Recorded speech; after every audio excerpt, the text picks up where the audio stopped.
Queridos, abra sua Bíblia comigo, lá no Evangelho segundo escreveu Lucas, capítulo de número 8, do verso 16 até o verso de número 18. E depois você vai ler comigo Mateus 6, no 22 e 23. É uma temática que os irmãos estão trabalhando, foi nos passado esse texto, e eu quero pensar com os irmãos a este texto. Lucas, capítulo de número 8, verso 16, diz assim: ninguém acende uma candeia e a esconde num jarro, ou o coloca debaixo de uma cama. Pelo contrário, coloca no lugar apropriado, de modo que os que entram possam ver a luz. Porque não há nada oculto que não venha a ser revelado, e não há nada escondido que não venha a ser conhecido e trazido à luz. Portanto, considere atentamente como vocês estão ouvindo. A quem tiver, mais lhe será dado, e de quem não tiver, até o que pensa ter lhe será tirado. Mateus 6, verso 22 e 23. Diz assim a palavra do Senhor: os olhos são a candeia do corpo. Se os seus olhos forem bons, todo o seu corpo será cheio de luz. Mas se os teus olhos forem maus, todo o seu corpo será cheio de trevas. Portanto, se a luz que está dentro de você são trevas, que tremendas trevas são. Amém, queridos? Curve sua cabeça, oremos mais uma vez. Soberano Deus, eterno e poderoso. Pai, o teu servo com muito carinho já me colocar em tuas mãos, mas mais uma vez eu lhe peço, ó Deus, após ler a tua palavra, fala conosco, ó Deus, e nos alcança por tua bondade. É o que eu te peço em nome de Jesus. Amém e amém. Queridos, eu quero pensar num subtema para esta noite. Eu sei que há uma temática geral, mas eu queria pensar num subtema, um tema que eu quero intitular a minha fala nesta noite. Eu queria pensar com os irmãos regido por um tema: o poder de um olhar. O poder de um olhar. Com todo respeito, eu vou pedir para você repetir: pastor, é invenção? Não. Pastor, é profético? Ainda não. O que é? Pedagógico, só isso. Como assim? Como eu quero que você saia daqui lembrando do que foi pregado, eu vou pedir para você repetir. Diz os estudiosos que tudo aquilo que a gente repete fica fácil de arquivar. Então eu quero refletir com os irmãos o poder de um olhar. Vou contar até 3, vou pedir para você repetir, tá bom? O poder de um olhar. 1, 2, 3. Pronto, você decorou o tema da mensagem, agora você não esquece mais, amém? Queridos, o texto que nós lemos, tanto o Evangelho segundo escreve Lucas, como o Evangelho segundo escreve Mateus, é uma narrativa daquilo que são os ensinamentos de Jesus. É interessante, porque quando você olha o contexto, Jesus não está tratando tanto de uma ortodoxia, mas de uma ortopraxia. O que seria isso? Jesus não está discutindo questões teológicas. Jesus não está trazendo em pauta questões filosóficas. O que Jesus está nos apresentando é uma vida cotidiana. Alguém que serve a Deus no contexto do seu dia a dia. Porque uma coisa é nós discutirmos teologia, outra coisa é nós vivemos uma vida com Deus na prática. Quando Jesus vem apresentar o texto de Lucas, ele vem numa sequência de parábolas. E é interessante porque a metodologia de ensino de Jesus é fantástica. Jesus ele está fazendo uso de uma figura de linguagem. Jesus está usando uma parábola, do grego parabole, ou seja, a ideia é de colocar ao lado. Jesus está usando uma linguagem figurada, uma linguagem comparativa, aonde ele vai nos apresentar uma história ou um símbolo e vai extrair daí verdades. É interessante porque ele acaba de falar sobre a semente que cai em boa terra e entra falando da candeia. E aí ele está dizendo, é impossível esconder a luz que há dentro de você. É impossível, ele diz assim, ninguém que tem uma luz coloca ela embaixo de uma mesa, ou como era costume da época, colocar dentro de um vaso. Pelo contrário, você procura um lugar alto da casa, para que essa luz, ao ser exposta, ela expanda e venha clarear todo o ambiente. Jesus está dizendo que não tem como esconder esta luz. No entanto, nós precisamos entender que o que Jesus está querendo nos ensinar é que nós não somos aquilo que nós falamos, nós somos aquilo que nós fazemos. Aquilo que você faz fala muito daquilo que você é. Então, queridos, Jesus está nos ensinando, e à luz de Mateus, Jesus está falando novamente da candeia, e ele diz assim: escute, se os seus olhos forem bons, todo o seu corpo será iluminado. Ele está falando que os olhos são a candeia do corpo, porque os olhos enxergam e vão refletir o que é que está aqui dentro. O que nós precisamos compreender? Que a nossa vida passa pelos nossos olhos. Pastor, o senhor está inventando coisa? Não, de modo algum. Eu gosto de uma frase de Machado de Assis, que ele diz o seguinte: muitos olham e choram dizendo, as rosas têm espinhos. Outros olham e riem dizendo, olha que lindo, os espinhos têm rosas. A questão é, como é que você está olhando? E para deixar isso de uma forma mais prática, eu trago-me uma experiência particular. Eu sempre estou com a minha família nesse ministério onde nós pregamos. E eu lembro-me que certa feita nós fomos convidados a ministrar numa determinada igreja. Só que eu nunca havia ido. Um convite chegou para nós, até assim, um irmão que conhece o irmão que me deu o telefone do senhor.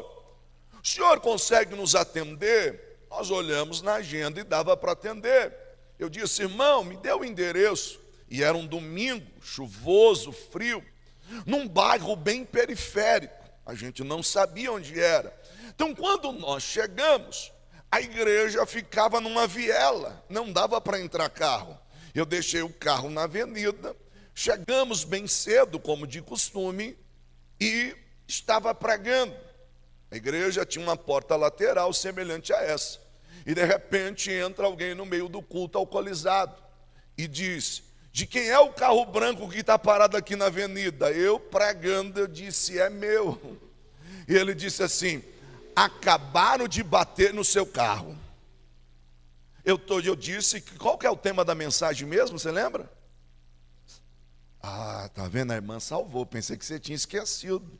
O poder de um olhar. Irmão, se tem algo que esposo conhece, é o olhar da esposa, é ou não é?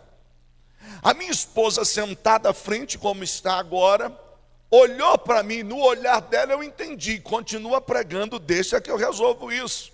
Era um dia chuvoso, ela se levantou e foi. E aí eu continuo pregando, mas pensa, irmão, eu gosto de pregar mensagens tópicas, então eu estou lá nos primeiros tópicos e minha esposa sai e nada dela voltar, e eu pregando, e o coração apertado, daqui a pouco eu olho para Lucas e disse, vai atrás da sua mãe, no olhar. Ele olha para mim, balança a cabeça e vai atrás da minha esposa. Daqui a pouco voltam os dois, passam assim para sentar e eu pregando, ela toda molhada, estava toda linda com vestidão, voltou toda molhada e passou por mim, deu um olhar assim, sabe aquele olhar meio caído? Eu disse, Jesus. Pastor foi dar um suporte, antes de eu entregar ao microfone ao pastor. O pastor pegou, antes de falar com a igreja, olhou para mim e disse assim, pastor, mas é importante é a vida. Bens materiais ficam. Eu disse, Jesus, acabou com o carro. Pensa numa mensagem de incentivo. Pastor, bem materiais ficam, o importante é a vida. Mas para resumir e entrar no contexto, por conta das horas, eu não vi a hora de ir embora. Terminou, eu despedi dos irmãos e tudo que eu queria era ir embora. Cheguei à lateral do carro bem amassada, era um outro carro que nós tínhamos. E a roda minha entortou, e alguns obreiros nos ajudaram para trocar o pneu. Trocamos o pneu para mim conseguir ir para casa. E quando eu estava indo, o meu coração apertado, e eu costumo usar a expressão: você já fez bico para Jesus? Como é fazer bico para Jesus? Que a hora que a gente fica assim meio bicudo, e a minha esposa falando comigo: calma, Anderson. Eu disse: eu estou calmo. Mas por dentro eu estava igual Elias, só eu fiquei. E eu dizia para Deus: Deus, eu vim aqui fazer a tua obra. Deus, eu vim pregar a tua palavra. Como é que o Senhor permite acontecer isso? Brigando, me questionando. E a minha esposa disse ao lado: Anderson, você viu onde bateu? E eu: claro que vi, Cláudia. Não, Anderson, você viu onde bateu?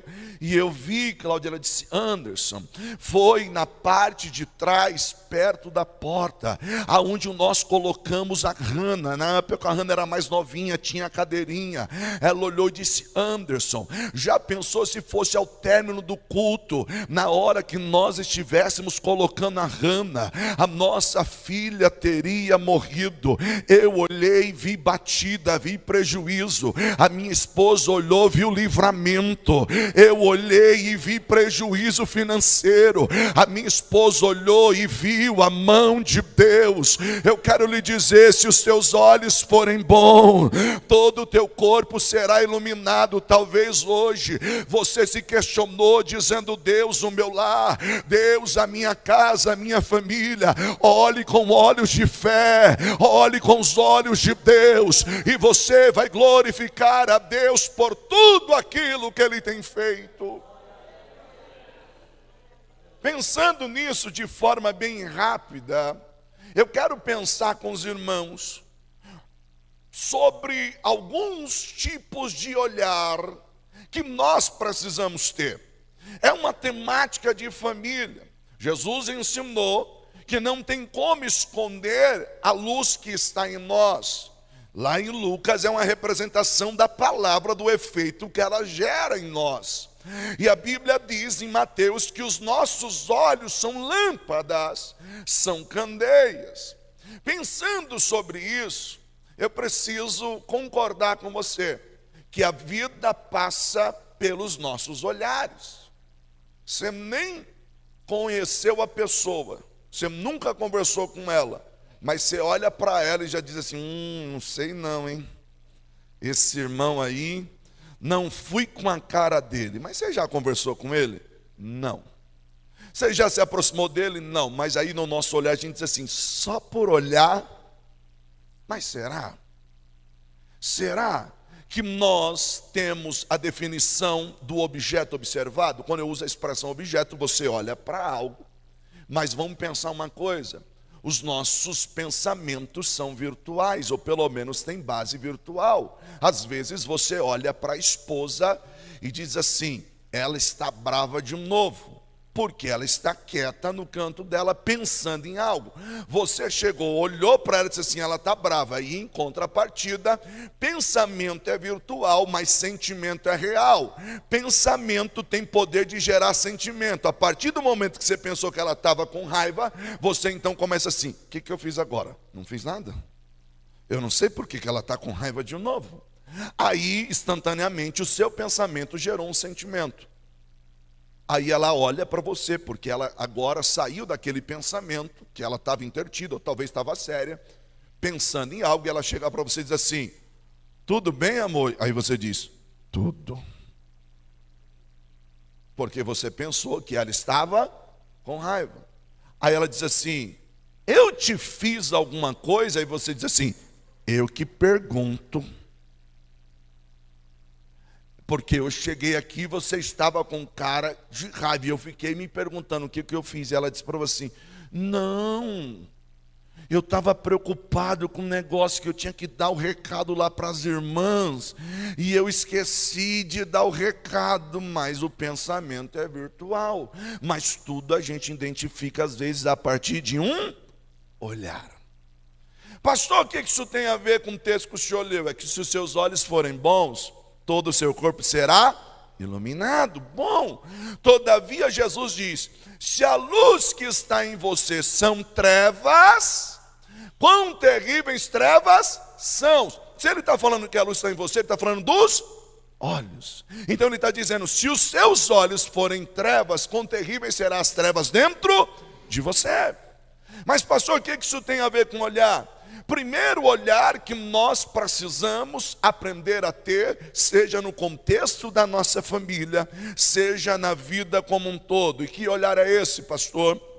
Eu preciso aprender a olhar para trás com gratidão.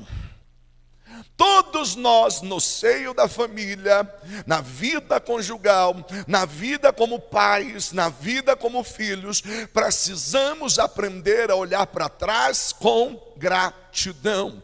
A vida não é feita de olhar no retrovisor, mas o retrovisor serve para nos lembrar da onde nós viemos, da onde nós saímos. Pastor, por que isso? Ser humano é conhecido por ter a memória curta.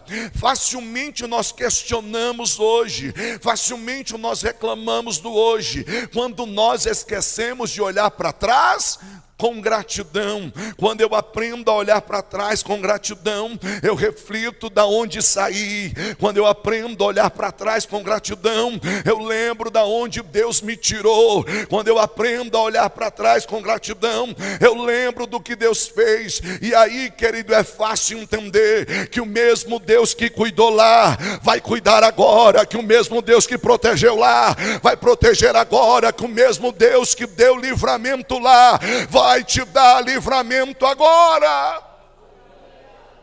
Às vezes nós olhamos para o contexto da família e dizemos assim, essa nós não vamos passar, essa nós não vamos conseguir sobreviver. Mas existe algo que eu aprendo com Davi. Davi está diante de um gigante na qual ele nunca chamou de gigante. Davi está diante daquilo que seria talvez uma das suas maiores batalhas no seu contexto ali. E quando alguém chega para Davi, um homem chamado Saul olha para Davi e diz assim, você não pode ir, você não tem condições, você não consegue, você é um menino e ele é um homem, um perito na guerra. Davi dá aquela olhada para trás com gratidão e diz assim, meu Senhor, deixa eu lembrar algo ao Senhor, que tal, deixa eu contar algo que o Senhor não sabe e eu me lembrei agora. Eu tomo conta das ovelhas de papai. Quando aparece um leão, eu vou lá e protejo do leão. Quando aparece um urso, eu vou lá e tomo a ovelha da mão do urso. E eu estou aqui para lhe dizer que o mesmo Deus que me deu livramento no leão, que o mesmo Deus que me deu livramento no urso, vai me dar livramento contra esses 5 sisos filisteu. Sabe o que eu quero lhe dizer? O Deus que te deu o seu lar, que preparou uma família para você lá atrás, está dizendo para você nesta noite, calma, eu cuido da tua casa hoje, eu cuido dos teus filhos hoje, eu protejo a tua família. A gente precisa aprender a olhar para trás com gratidão. É interessante porque eu lembro, e quando eu vejo meu filho tocando, Deus me abençoou com 3 bênçãos. Eu brinco que eu só tinha o Lucas, aí eu ia pregar, os irmãos apresentavam, volte sempre, traga mais gente. Aí eu voltei com a Rebeca, volte sempre, traga mais gente. Eu voltei com a Hanna. Agora os irmãos só apresentam assim, Deus abençoe pastorantes e família, né? Não estão pedindo para mim trazer mais gente. Queridos, mas é interessante porque eu lembro que nós só tínhamos o Lucas, primeiro filho, primeiro neto de ambas as partes. E nós estávamos fazendo um ultrassom do Lucas, eu não lembro qual era o ultrassom. Numa segunda-feira eu trabalhava num determinado lugar, minha esposa em outro, corri, peguei ela, fomos à clínica. E quando a médica, ela está deitada fazendo ultrassom para ouvir o coração do bebê. ultrassom do coração, o bebê acelerado, né? Bate forte. De repente a frequência começou a diminuir e começou a parar. E eu vi o desespero da médica assim, mexendo na barriga e apertando, e ela mexendo, e eu olhando, sentado ao lado, eu vi os gráficos do coração e começou a ficar uns espaços. E eu vi o desespero dela e de repente o coração começou a bater forte. Eu não entendi, a minha esposa não percebeu. Ao término da consulta ela chegou, a doutora, e disse assim: pai, mãe, eu vou pedir para vocês um exame, porque aconteceu algo estranho aqui. Eu quero um ultrassom do coração do bebê no ventre. Não é qualquer clínica que faz, vocês vão ter que procurar uma clínica especializada.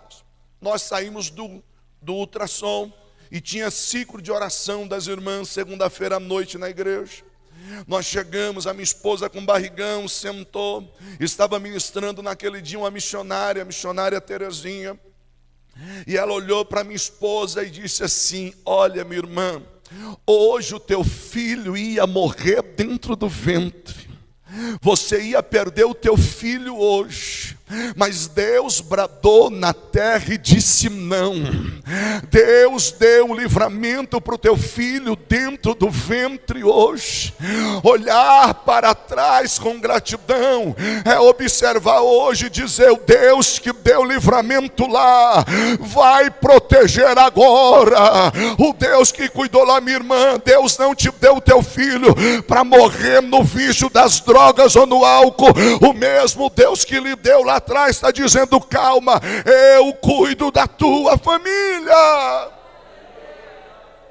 Mas eu preciso aprender a olhar para trás com gratidão. Porque se eu não aprender a olhar para trás com gratidão, eu reclamo muito do hoje. E sabe por que eu estou reclamando hoje? Porque eu já me esqueci do que Deus já fez. Mas eu preciso aprender também a ter um outro tipo de olhar. Porque se os nossos olhos forem bons, todo o nosso corpo será iluminado. Então, pastor, qual é o segundo tipo de olhar que eu preciso aprender a ter? Eu preciso não apenas olhar para trás com gratidão, mas eu preciso aprender a olhar para o lado com amor. Você percebeu, irmão, que nós temos aquela síndrome que só nós sofremos? Às vezes, eu brinco, né?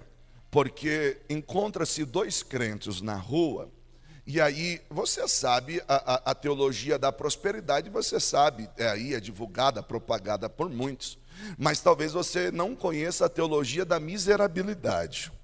Pastor, existe a teologia da miserabilidade? Existe. Você encontra-se dois crentes num diálogo, aí o irmão diz assim: tá tudo bem? Diz assim: tá não, irmão, estou passando por uma prova. Aí o outro, para não ficar por baixo, diz assim: é que você não viu eu. Aí ele conta algo. Aí o outro diz assim: não, eu sei, irmão, é que no meu caso é mais difícil, é que no meu caso está acontecendo isso. Aí o outro: não, é verdade, eu concordo com o irmão, mas no meu caso também a coisa está tão complicada. E fica aquela disputa, desculpe a expressão, para ver quem é o mais miserável.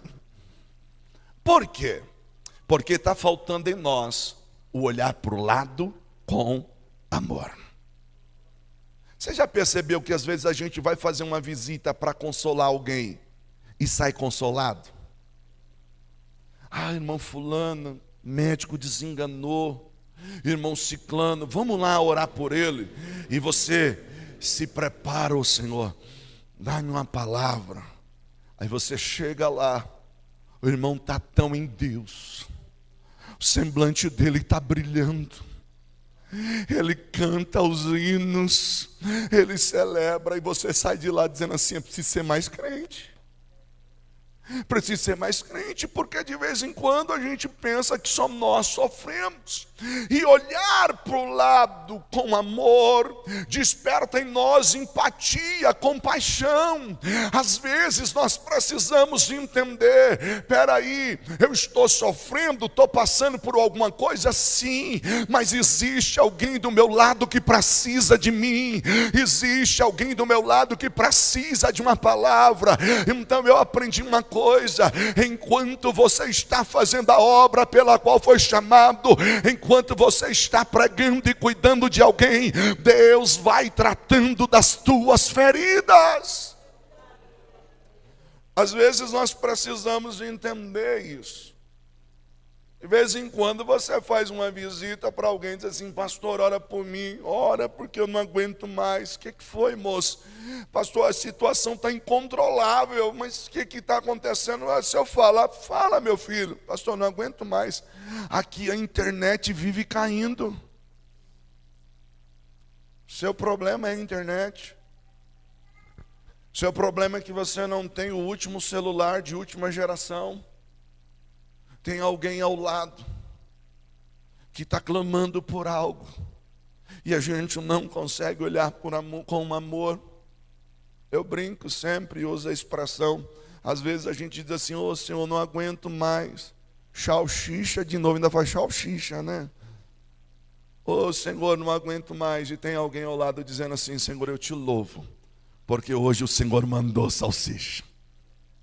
Pastor, por que o senhor está falando disso? Porque Jesus, quando está nos ensinando, Ele não está discutindo questões filosóficas ou teológicas. Ele está falando de uma praxe, ou seja, de uma vida na prática. Ele está dizendo assim: querido, se os teus olhos forem bons, todo o seu corpo vai ser iluminado. Mas se os teus olhos não forem bons, todo o seu corpo será trevas. E se a luz que está em você for trevas, quão terríveis trevas são. E não tem como esconder a luz que está dentro de você. Se essa luz não está refletindo, então alguma coisa está errada. Se a luz não está refletindo, alguma coisa está errada. Então Jesus nos ensina a olhar para o lado com amor. Eu lembro que uma vez fui visitar minha mãe, estava na casa da minha mãe. Eu tenho mais duas irmãs e mais um irmão. E estava a minha irmã, por nome Sara, e ela é uma bênção, prega também. E aí eu cheguei, eu entrei, falei: mãe, tudo bem? Sara está aí? Tá. E eu com o coração apertado, eu disse assim: eu vou pedir para a Sara fazer uma oração por mim. Quando eu entrei, Sara me viu e disse: ainda bem que você veio. Aí, ora por mim. Aí a gente, né? Falei: amém. Joelho aí, Sara. Tem hora que nós vamos precisar deixar o nosso eu um pouco de lado e olhar para o lado com amor e entender: tem alguém sofrendo que precisa daquilo que Deus me deu. Mas nós precisamos ainda ter um outro tipo de olhar. Qual é? Eu não preciso apenas olhar para trás com gratidão.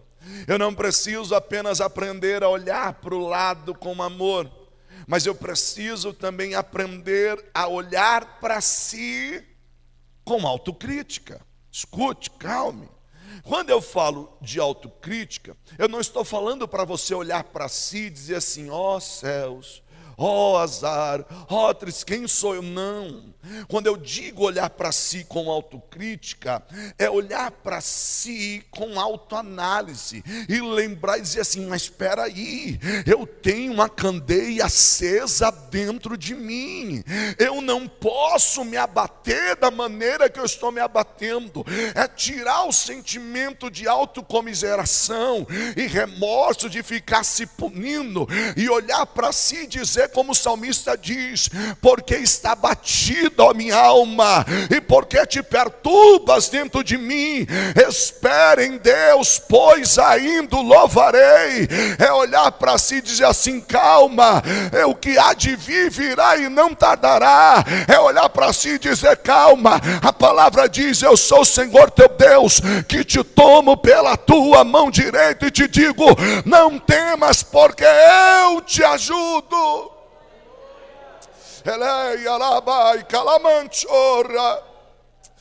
Oh, queridos, às vezes nós precisamos aprender a olhar para si com essa autocrítica. E é interessante porque o nosso maior campo de batalha está aqui.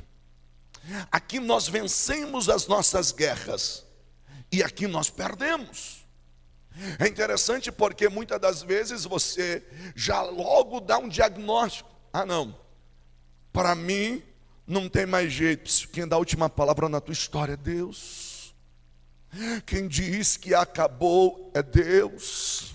Então olhe para si com autocrítica e diga assim: não, eu não vou mais reclamar, eu não vou mais questionar. Meu casamento quem deu foi Deus, os meus filhos são de Deus. Senhor, põe um guarda à porta dos meus lábios. Sabe por quê, queridos? É interessante, porque quanto mais nós reclamamos, e aqui se você for estudar isso à luz da ciência, queridos, quanto mais, e não é positivismo não, é ciência, quanto mais negativo você se torna, mais reclamão, mais toxina você libera no seu organismo que te deixa mal. Abaixa a tua imunidade. Pastor, o senhor está falando para confissão positiva ou mantra? Não, eu estou dizendo para você lembrar que dentro de você tem uma candeia acesa. E que se essa candeia está acesa, não tem como esconder. A candeia é a palavra, irmão. Eu lembro de um testemunho de um pastor que todo final de culto tinha um irmãozinho que vinha reclamar da vida para ele. Vinha reclamar.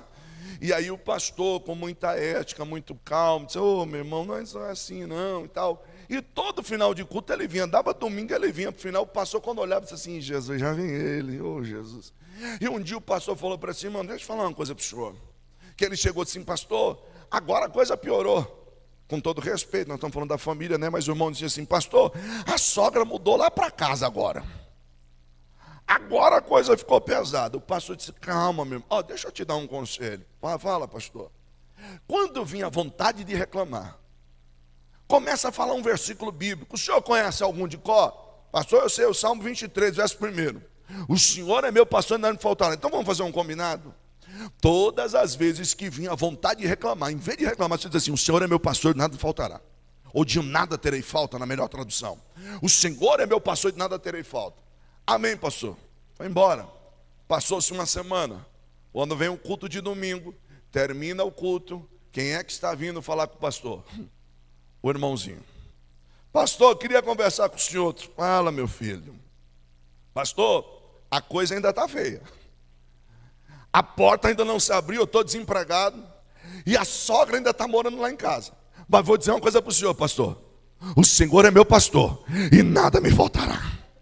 O Senhor é meu pastor, de nada terei falta. Eu vim aqui só para dizer para o Senhor que todas as vezes que eu vou reclamar, eu libero esta palavra. E esta palavra é como uma tocha dentro de mim que aquece o meu coração, dizendo que ainda há esperança, dizendo que ainda tem jeito.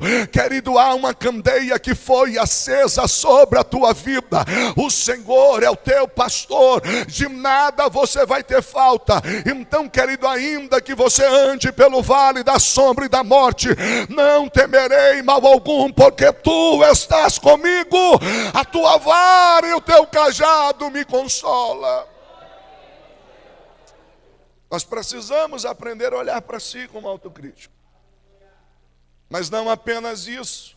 Nós precisamos ainda desenvolver um quarto tipo de olhar, ou aprender a olhar. Qual é esse quarto tipo de olhar? Nós precisamos aprender a olhar para o céu com louvor. Olha que lindo. Você olhou para trás com gratidão. Você olhou para o lado com amor, se os teus olhos forem bons. Você olhou para si com autocrítica e olhou para o céu com louvor. Por que isso é importante, pastor? Irmão, tem gente que não sabe olhar para o céu com louvor. A palavra louvor traz a ideia de elogio, de não tão somente também de gratidão, mas sabe, de louvar. Mas tem gente assim: se está chovendo, reclama. Se está frio, reclama. Se está calor, reclama. Aí a gente quer fazer um agrado, diz assim: irmão, no final do culto você não vai pagar nada, tem um cafezinho ali para você. Ele toma o café e diz: você viu? Está meio sem açúcar, não está? Irmão, tu nem pagou pelo café, aprende a dar glória. Aprenda a olhar para o céu com louvor.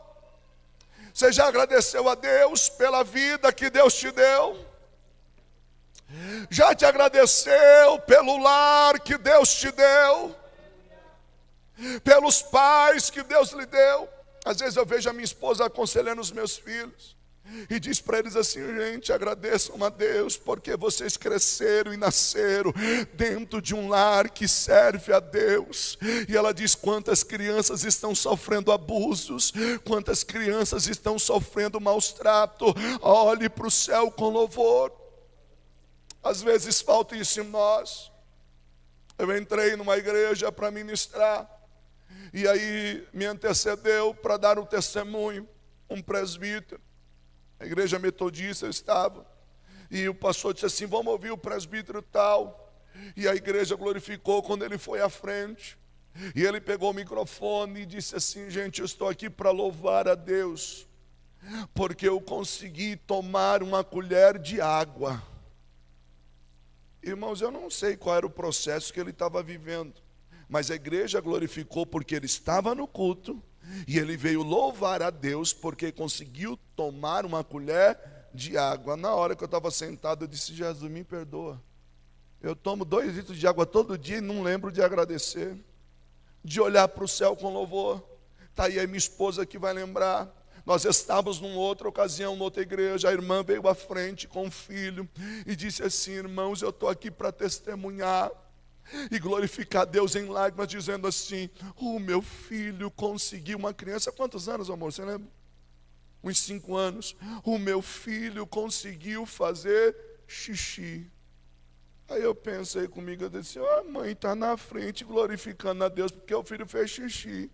E quantas mães revoltadas dizendo assim: eu não acredito que esse menino fez xixi de novo. Sabe que aquela mãe testemunhou? Aquela criança tinha problema nos rins. E ela tinha acabado de fazer uma cirurgia, né? Tinha recebido uma doação. Ela estava na fila aguardando por esse rim. E a mãe estava glorificando a Deus, dizendo: meu filho conseguiu urinar. Às vezes a gente não consegue olhar para o céu com louvor. Olhe para o céu com louvor. Hoje você conseguiu se alimentar. Olhe para o céu com louvor. Tem alguém ao seu lado para cultuar com você, e ainda que ele não esteja aqui, há uma promessa sobre a tua casa, há uma promessa sobre a tua família, há uma promessa sobre os teus. Você e a tua casa servirá ao Senhor.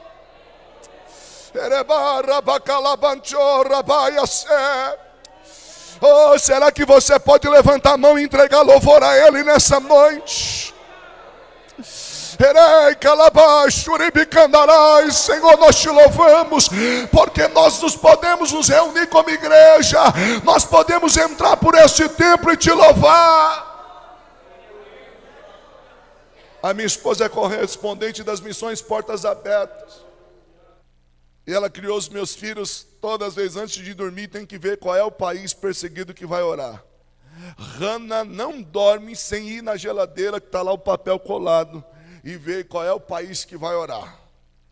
Ah, mãe, eu vi lá, mãe, é a China. Mãe, eu vi lá tal. Queridos, nós temos liberdade de nos reunirmos em culto, e muitas das vezes não conseguimos olhar para o céu com louvor. Aí eu achei que ia cantar aquele hino, mas não cantou. Eu achei que os irmãos iam me dar oportunidade, mas não deram. A gente não só louva quando tem um microfone, a gente louva com microfone e sem microfone. A gente louva.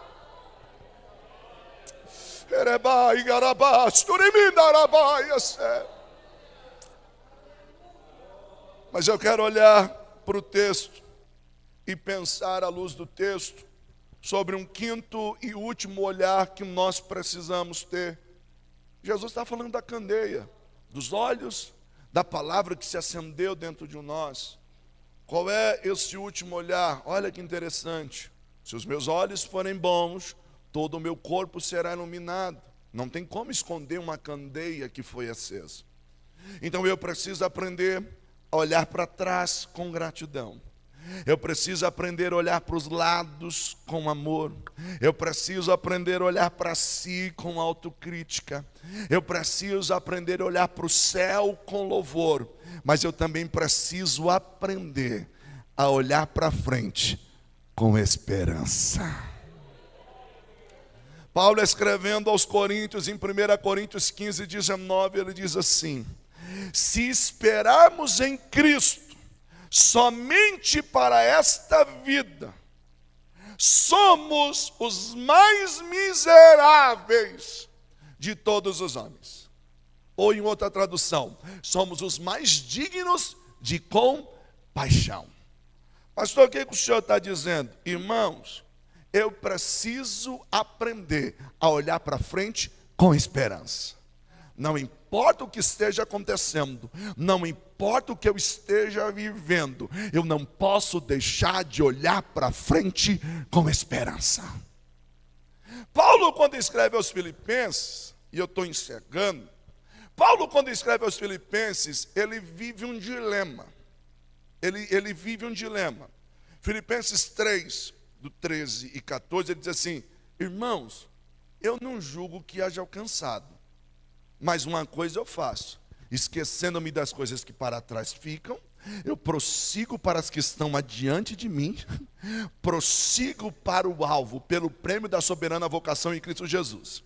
Aí ele está dizendo assim: uma coisa é certa, eu não vou parar. Ele está escrevendo no 3. Só que quando você olha o capítulo 1, do 20 ao 25, ele está dizendo assim: eu vivo uma incógnita. Qual que é a incógnita, Paulo?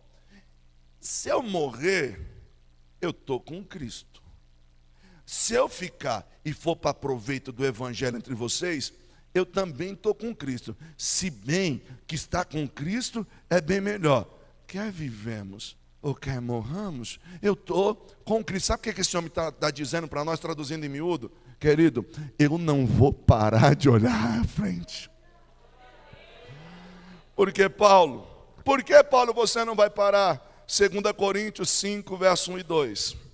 Sabemos que se for destruída a temporária habitação terrena em que vivemos, temos da parte de Deus um edifício, uma casa eterna no céu, não construída por mãos humanas. Enquanto isso gememos, desejando ser revestido da nossa habitação celestial.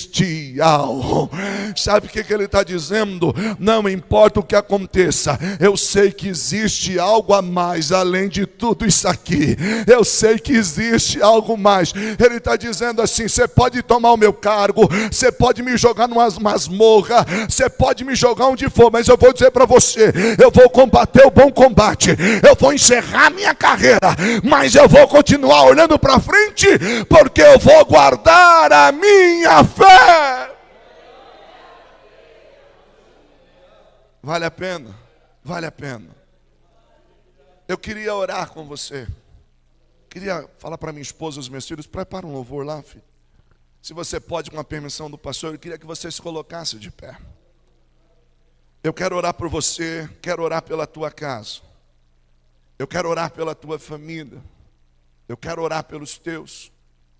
Por que isso, pastor? Porque, queridos, eu disse para você que a nossa vida passa pelo nosso olhar. Já teve momentos de eu olhar com um olhar crítico para dentro da minha casa. Como todos nós temos momentos como esse. Mas às vezes, sabe o que acontece? Você precisa aprender a ter os olhos do Senhor. Então a minha oração agora é pela tua casa, é pela minha casa.